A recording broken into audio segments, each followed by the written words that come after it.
Hi, my name is Nate Cochran. I'm here interviewing Tom Swiftbird, and we just listened to a little bit of some of his work. Tom, can you tell us what just happened? Yeah, we heard some stuff by Ghost Song Elegy. It's a new project of mine. I've heard it described as ethereal funeral dirge, and that I guess describes it well enough. A lot of influences drawn from like post-rock, Year of No Light, Explosions in the Sky, kind of mixed with, a little bit of Native American hand drum, and that sort of thing. Just ethereal, ambient, pedal board guitar music. All right, and Ghost Song Elegy is your current project. What are you getting up to with that right now? It's one of several projects. Ghost Song Elegy started happening. What catalyzed it was my friend Clayton Counts of the project Bull of Heaven died earlier this year of an overdose, and Clayton's thing was making this really eclectic, avant-garde, electronic ambient music. Some of the songs he would compose would only fit on like a USB drive because they would be composed of just various loops that would sometimes run for months at a time. And Clayton and I had always discussed collaborating on something. Every time I'd go down to Denver, it would be brought up, and we didn't get around to it before Clayton died. And Ghost Song Elegy was born when I wanted to do something in memory of Clayton. I wanted to compose a song, what I envisioned it might sound like what we would compose together. And so originally I came up with the first track on the new album, and I titled it Owls by Graveyard Light. It's about 17 minutes long, and that was just what I envisioned myself and Clayton might come up with had we been able to collaborate before he died. And from there, the project just kind of grew organically. 2017, I was faced with a lot of death. My grandmother, Dee, died of cancer back in April. One of my friends named Dallas Peterman died hitchhiking from Shiprock, New Mexico up to Washington to see his girlfriend, and he was hit by a semi-truck in California somewhere along the highway there. So it's just been a year shrouded in death, and I figured, what better can I do for all these people than kind of make them this monument of reverbs and delays and ethereal sounds. So the whole Ghost Song album, that's where it stems from. That's where it comes from. And you started with your influence from Clayton with the ambient noises and long songs? Yeah, that's where I drew that from. I could never be a Clayton Counts and write an album that would only fit on a USB drive, but in my own style, I could plug in and cascade various reverbs and delays and come up with a really long droning song that I think Clayton would be really proud of, that even if he's no longer here on the physical plane anymore, that he was kind of the spirit of what he did in Bull of Heaven was kind of guiding me along as I composed that song. So Ghost Song Elegy is your style of kind of a funeral dirge. What exactly is your style, and how did it come to where you are today?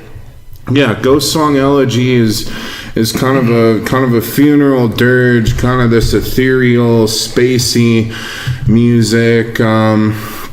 It came to be, originally it started as a solo project, but it's branching out into involving other members now. We have a show in Rapid City on October 19 with a kind of folk black doom metal band called Dreadnought out of Denver, and they're touring with a band called Inaonia from Boston, who's sort of similar ilk. And lately my friend Zach and Travis have been helping me out, and Zach's on the drums and Travis is on the bass. I've actually known Travis forever. Like we even went to kindergarten together, and a lot of times it doesn't work out that one of your childhood friends that you were in like the fucking Boy Scouts together with turns out to be just a really amazing bassist who you can work with. But in this case, yeah, Travis is an awesome bassist, and he's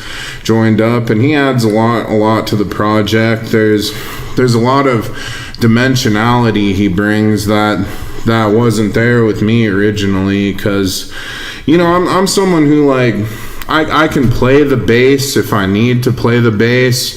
I can just kind of trace around the root notes of my chords and it'll sound all right, but I'm not really a specialist in the bass, in that instrument. And so to work with someone who is a specialist in the bass has just been a real treat. And Zach's a really gifted drummer. He plays in the black metal band Harhoog out of Rapid City, and he's done just a lot with mostly metal, I think, but some electronic stuff, really all throughout the country. And yeah, he's quite talented. He was one of the biggest supporters of Ghost Song Elegy to start with, was just super about the music. And when he heard I needed someone to do some percussion for this set, he was all about it and jumped right in. So that's where all that comes with. That's kind of the lineup I'm heading into the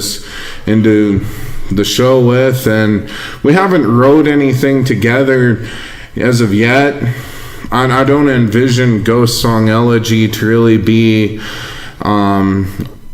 there's no need for it to be super active. There's no need for it to be oversaturated, but probably in time I really would like to write some music as well with Zach and Travis if there's to be a follow-up album. That's Ghost Song Elegy. How about your past musical works? What have you gotten up to in the... Yeah, we can go back pretty far with that. I think I started playing guitar when I was maybe 14 or 15 years old, and I did that just because I've loved music as far as I can remember. Like my Aunt Carla used to go to the Berklee College of Music back in the day. I think she might be the only person from Pine Ridge Reservation who ever went there. I'm not entirely sure. Probably one of the few if there's any others. But so she always had a love of music, and riding along in cars with her. I can always remember her listening to, kind of like your 80s metal stuff like Metallica or Guns N' Roses or Babylon AD. And even just from a young age, it's like I really dug it. Some other family members of mine were more into like the kind of things you're into when you grow up in a rural hayseed Nebraska town or live there too long, like your country music, and something immediately appealed to me about that metal music from the first time I heard it when I was 2 or 3 years old. I was into it, and so that's where my interest started, and eventually somehow I acquired a guitar and an amp. I used to work delivering newspapers. I think I saved up a bit, and my mom helped me out a bit, and I got a guitar, and that's all I wanted to do. By that time, probably in high school, I was kind of getting into death, black, and doom metal, stuff like Catatonia or Edge of Sanity or Abigor or Emperor or Bayrit. They were all big influences on me at the time. So that's where things started out with me. It was very hard being being into that sort of music and living where I did in a town called Chadron, Nebraska, which is a little hayseed community of about 5,000 people, perhaps. It's attached to a small college, and just no one here was into that. No one here went that direction. So it was pretty hard coming up here being into that style. Not even anyone from the college? No one from the college that I knew was down with that sort of music. Like there were always a couple musical acts at the college, but it seemed like they sort of trended in an alternative kind of direction, like a Sublime-ish kind of direction. And a lot of colleges I've been around have been really fertile breeding grounds for original music, but this one, not so much. There's not been a whole lot of original stuff that's flourished or come together at Chadron State College. If anything, it's kind of mostly been cover groups that I hear that come out of there. So the situation was always like just me by myself writing this music that I found interesting, that just found no resonance among the people that I dwelt among. It was kind of, to quote the Bible, it's always felt like pearls to swine. They just did not appreciate what I'm doing. It was always kind of mocked in this area. And nowadays there's actually starting to be a scene around heavier music, around death, black, and doom metal. Like, it gets booked not so much in Chadron, but in Rapid City from time to time. Like my friends in Exalted Woe Records, they actually put on a 3-day fest every summer of death, black, and doom metal. And so things are starting to happen in this region, in the Midwest, in the Black Hills and Plains, as far as underground artistic music goes. But when I was younger, that just wasn't the case. I can remember being blackballed pretty much from just about everywhere. There were no venues that supported it. Every venue wanted you to play covers. They would be angry with you if you weren't spoon feeding people their version of Mustang Sally every other weekend. They just didn't want to hear it. We were just the weird kids, the sort of exiled kids, the ones who were into heavier music. And it's kind of alienating when the people around you just do not support what you do. They don't align with your worldview or your values, because in the end, I feel like what myself and my friends were doing was probably one of the most interesting things that's ever come out of Chadron in particular. And yet no one really ever appreciated that. It was always a thing that, like, I would get good at and record in my bedroom, and maybe like my friend Jake would sit on my amplifier and dig what I was coming up with. And then we'd have different black metal bands back in the day. I remember me and a friend had the key to this church that he went to and I went to as well at some point. And that was a great practice space, and that's where my band Season of Sepulchre originally began, was in that old church between myself and my friend Crifton, who would play the bass for me. So without any kind of support system for the kind of music that you like to play, how did you learn to play it? How did I learn to play it? Well, if you listen to anything that I do these days, I'm told that I have a really idiosyncratic kind of style, and I think that comes just from being almost utterly self-taught. Like, there's a lady here, I'm sure you know, Sean, like, she plays folk music. She hosts a lot of the open mics at the coffee shop here.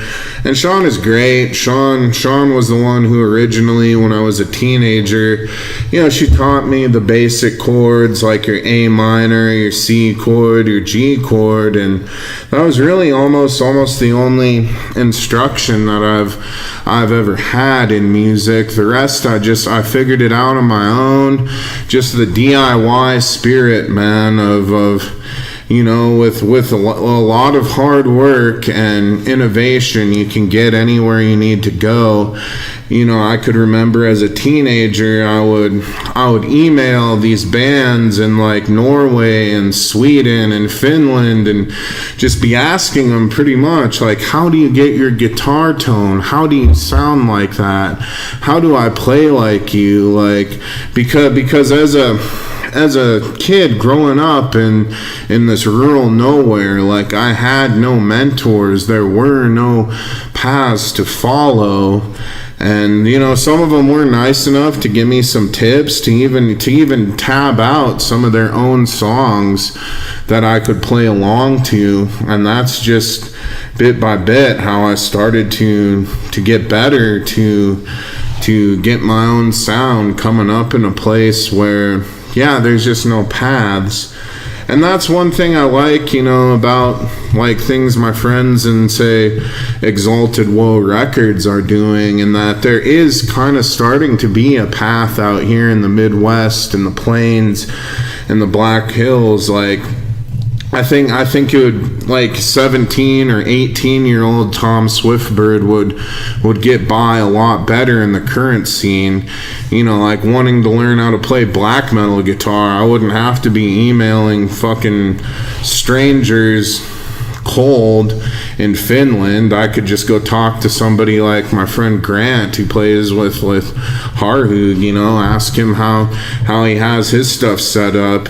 There's kind of starting to be this infrastructure now that there never was, and it's very cool to see. It's very exciting. I've always felt like, I kind of have a lot of disdain for a lot of the sorts of worldviews that propagate out here on the plains, but the plains themselves are beautiful, and their history and the scenery and the atmosphere of this place, I love it, and it influences what I do in many ways.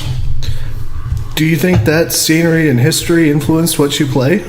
Absolutely, it does. Like, I feel like the plains themselves are almost a monastery. It's been said the Black Hills are the most sacred place on earth, and I definitely feel that every time I'm up there.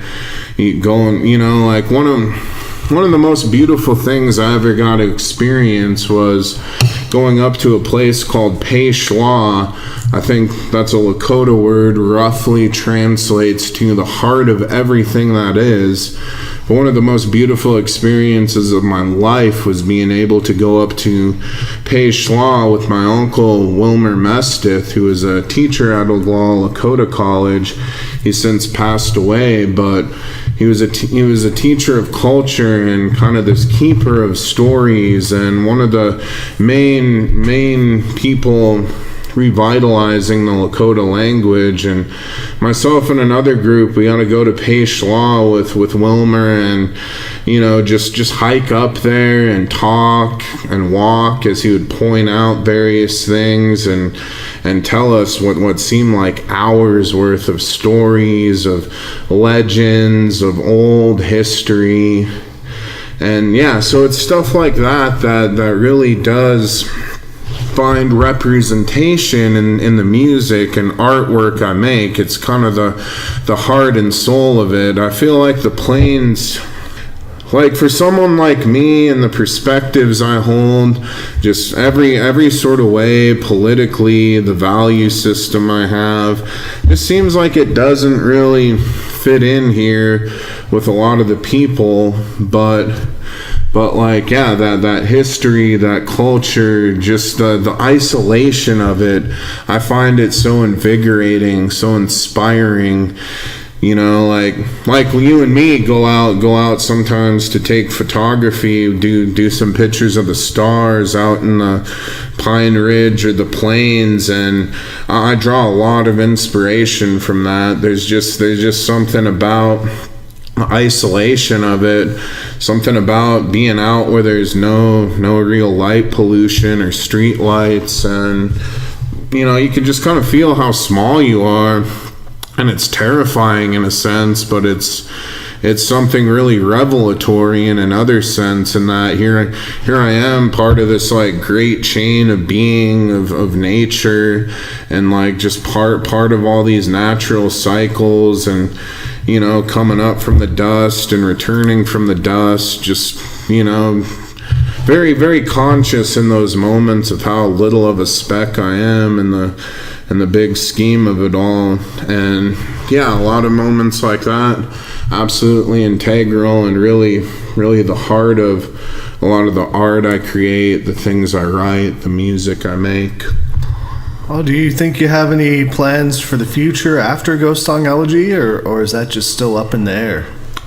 Well, so one of the beautiful things about being independent is I don't really owe anyone anything. Like, I don't have this contract that specifies I need to play this style of music and submit so many albums in this vein, doing it this way. Like, I'm entirely independent, and so I can pursue at any moment anything I find interesting. So at any given moment, I have a ton of projects in the works there, and so there's Ghost Song Elegy, my doom, death, black metal band, Season of Sepulchre. We've been a little bit dormant just due to some personal issues among us. Part of it's just the natural course of getting a little older, and you know, having full-time jobs that don't really intersect with death metal and black metal.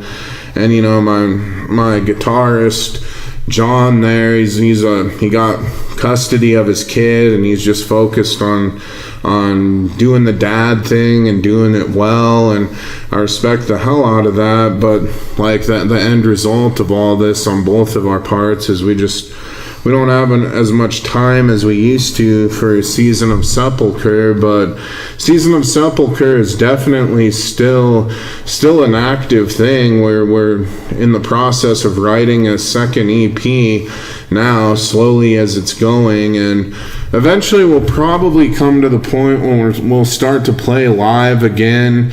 It will probably be a thing where we only play live 2 or 3 times a year.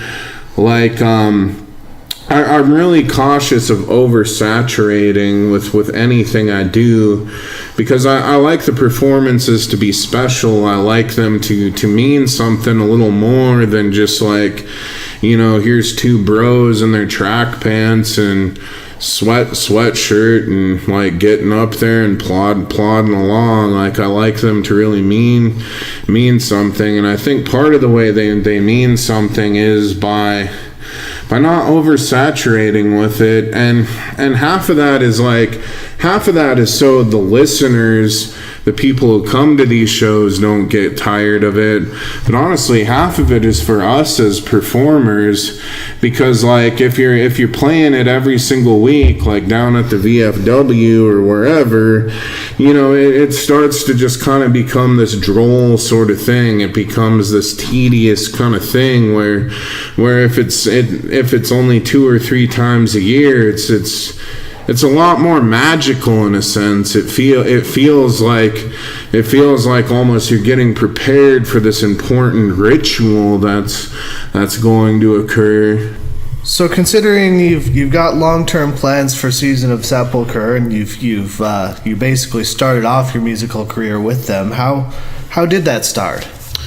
How did that start? You know, it started a long time ago, back with me and my friend Crifton, just like in the old church he had a key to. Just listening to music, listening to stuff like Entombed or Dissection or Abigwar, and trying our best to follow those footsteps. And And one thing with me is I've never wanted to replicate what other people do. It's never interested in me to be in a cover band or be in a derivative band that's basically a cover band and all except the name, that just kind of takes what's already been done before and rearranges it. And in a certain extent, I realize there's nothing new under the sun, and a guitar itself only has so many notes, and they're bound to repeat themselves at some point in the history of people picking one up and doing their thing with it. But my thing is, I hope to at least advance the genres that I play in. I hope to at least make something, that's 10% different than anything else that's out there, and that's how Season of Sepulchre originally got its start.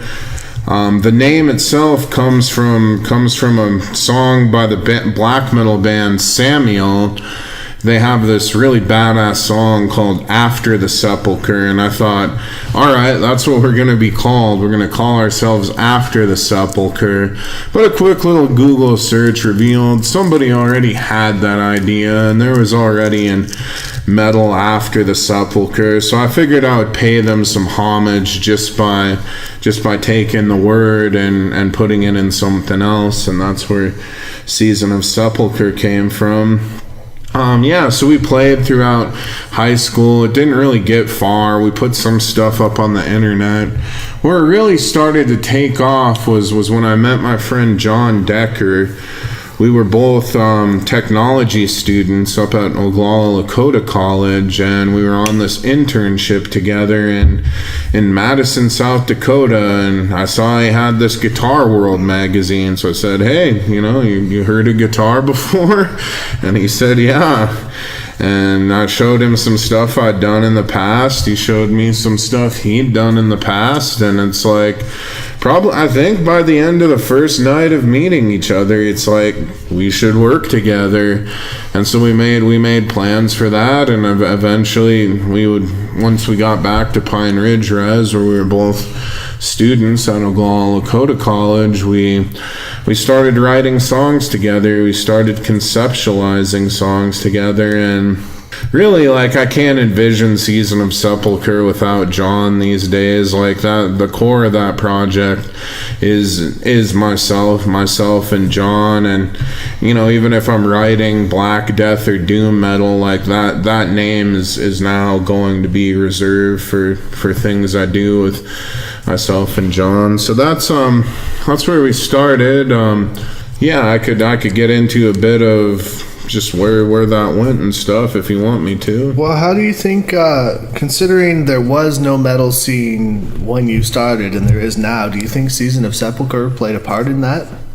I think we did, most definitely. At least on Pine Ridge Reservation, we kind of had the luxury of coming up around the same time when some other metal acts were just forming.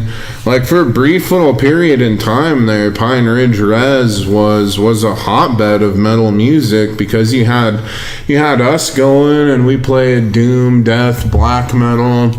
You had our friends in Razor Chain going. They were kind of punk, kind of thrash metal, almost municipal waste sort of music. The same with Nuclear Decadence, was a band out of Oglala, and they were thrash metal-ish. Chronic Carnage would kind of play melodic death metal, almost in the vein of Children of Bodom. And then somewhere along the line, we made friends with a band, Lost in Irrelevance, out of Rosebud, out of the Rosebud Reservation, that played kind of melodic death metal, Black Dahlia Murder sort of music as well. And so we had a great roster to play around with, and there was a pretty cool scene on Pine Ridge Reservation for a while. One of our friends, an older musician who would go by the monitor The Crazy Indian Cowboy, Bam Brewer, he had access to this old airport hangar where we'd have a lot of metal shows. It was called Indian Action Garage, and we'd set up in one end of it, there'd be a wood stove on the other end. Someone would brew up like some chili and hot dogs and, sell those for like $1 or $2 out of the window. It was a great time. And there's a skate park down in Pine Ridge. Skating is kind of becoming a big thing there, and sometimes we would set up down at the skate park. We had a lot of shows in Martin, South Dakota, just because our friend Corey was friends with the manager of the bar there, a guy named Tim, really good guy. So just everything kind of came together for, it was small. It was never like hundreds and hundreds of people, but man, I have some good memories of that scene. So yeah, I would say around Pine Ridge Res, we definitely helped build the scene, and eventually we would start playing in Rapid City as well, where there was kind of a punk scene even going back to the 90s in Rapid City. But and then when we started, there were like a couple metal bands going in Rapid, and yeah, once we joined it, I think like we had, with us included, probably like 7 or 8 bands in that direction, all playing around the same time. And now Rapid City has several regionally well-known bands playing all around the year. Oh yeah, definitely. Well, so when it started out, we kind of felt like we had some stuff to prove, like we didn't know how playing in Rapid would go. It's kind of got a certain reputation, and as far as the treatment of any sort of native people go, but the punk rock crowd was really cool. I gotta say, the younger generation of Rapid City is more open-minded, and I have a little more hope for them as opposed to like the grandpa Rapid City generation of the town. And eventually they did embrace us. At first I think there was a little skepticism, like, oh, you guys come from Pine Ridge, you got guitars down there, and there was a little bit of having to prove ourselves, like, yeah, motherfucker, we got guitars and drums and microphones, and we're pretty damn good at operating them.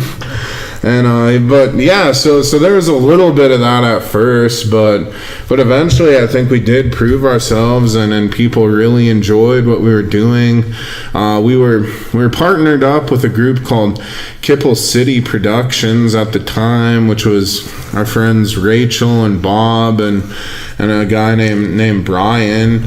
They would kind of bring in touring bands. A lot of the ways it works in Rapid is maybe a touring band will come through, usually on a weeknight, because like they're usually going from Denver heading to Minneapolis or the other way, and maybe they'll play Denver like one Saturday and Minneapolis the next or something like that, and stop in Rapid for a place to sleep and eat and maybe a little bit of gas money. Do you think Season of Sepulchre will ever grow to that stage?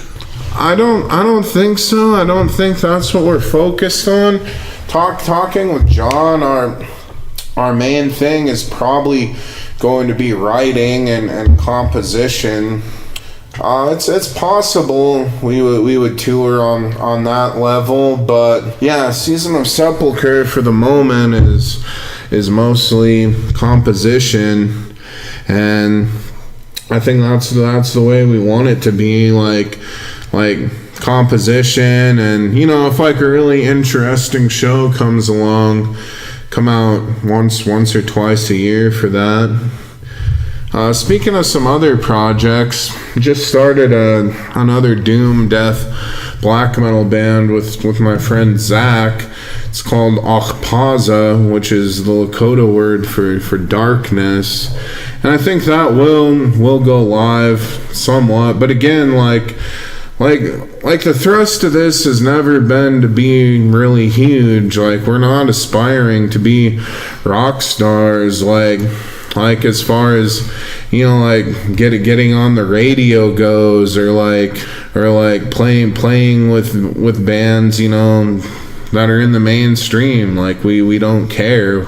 Where the goal is not even to go in that direction. The goal is to write some stuff that's creatively fulfilling to us, that's kind of drawing on the region we live in, the Black Hills and the Plains. And there's a lot that can be explored there creatively.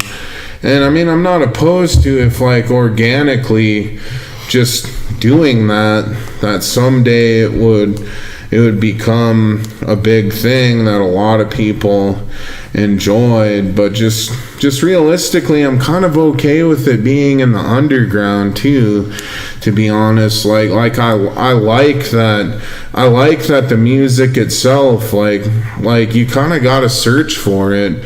It's happening and it's amazing and it's vital, but you kind of got to do the work to search for it and be involved in it. It's not something that's going to be mass marketed. It's not something that's going to be pressed upon you or forced upon you or just active in the mainstream kind of channels. It's going to be, it's kind of going to be like some of these pictures I see of, say, a place like Wind Cave, where you're going through all these winding tunnels, and eventually like you stumble upon this really amazing, beautiful subterranean lake. It's going to be the process of finding our music and getting into it is kind of like that. And there's certain things I enjoy about this, like I never wanted to be too financially beholden to music, because straight up, like if you're doing this for money, like the music we create is not a very good avenue for that. Like if you're doing music for money, just fucking learn Mustang Sally, like learn Wagon Wheel, and head on down to the bar. That's where you ought to go if you're in it for the money.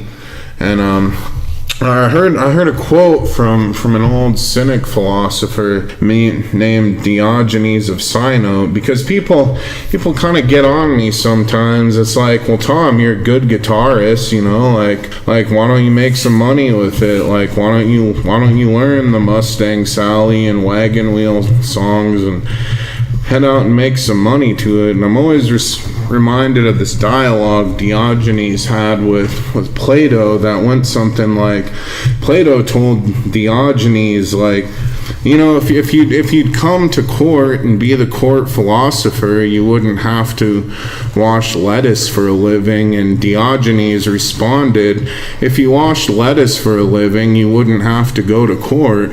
And that's kind of me and the sort of easy financial route with music. Like if I'm down in the underground doing my thing, doing what I find most creatively fulfilling, even if it takes a certain person to appreciate black metal, ambient music, doom music, even kind of the folk or electronic music I do, like that's where I want to be. I would be extraordinarily unhappy feeding people their cover of Wagon Wheel every week.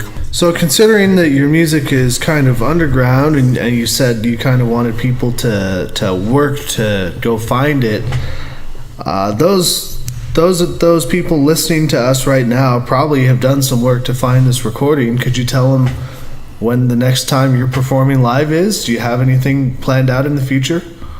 Yeah, so Ghost Song Elegy will be performing live October 19, 2017 at West Dakota Improv in Rapid City.